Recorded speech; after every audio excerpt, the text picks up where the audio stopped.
अपने देश को भारत कहा जाए या इंडिया, इस पर बहस होती रहती है और इसी मुद्दे को लेकर सुप्रीम कोर्ट में एक याचिका दाखिल की गई थी। याचिका में देश का एक नाम तय करने और संविधान के अनुच्छेद में बदलाव की मांग की गई थी। याचिकाकर्ता का कहना था कि संविधान में देश का नाम इंडिया से बदलकर भारत कर देना चाहिए। तो आखिर किसने लगाई थी कोर्ट में ये याचिका और इस याचिका पर सुप्रीम कोर्ट ने क्या कुछ कहा, इस रिपोर्ट में देखिए।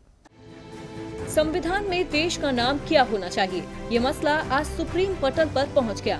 दिल्ली के रहने वाले नमह नाम के शख्स ने सुप्रीम कोर्ट में याचिका लगाई कि संविधान में देश का नाम बदलकर इंडिया से भारत कर दिया जाए, लेकिन सुप्रीम कोर्ट ने इस पर किसी भी तरह का दखल देने से इनकार कर दिया।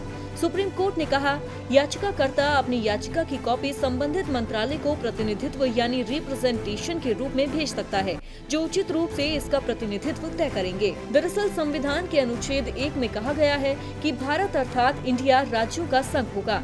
याचिकाकर्ता की दलील थी कि देश को मूल और प्रमाणिक नाम भारत से ही पहचान मिलनी चाहिए।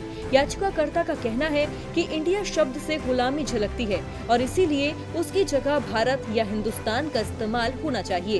अंग्रेजी नाम का हटना भले ही प्रतीकात्मक होगा, लेकिन ये हमारी राष्ट्रीयता, खास तौर से भावी पीढ़ी में गर्व का बोध भरने वाला होगा। दरअसल कहा जाता है कि राजा भरत के नाम पर हमारे देश का नाम भारत पड़ा था।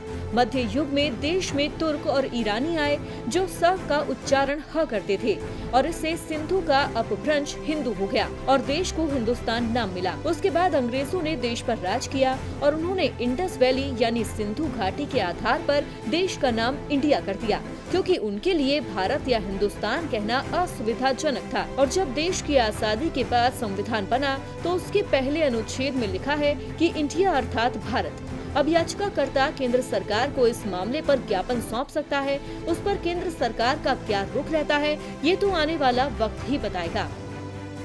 डीबी लाइव की रिपोर्ट।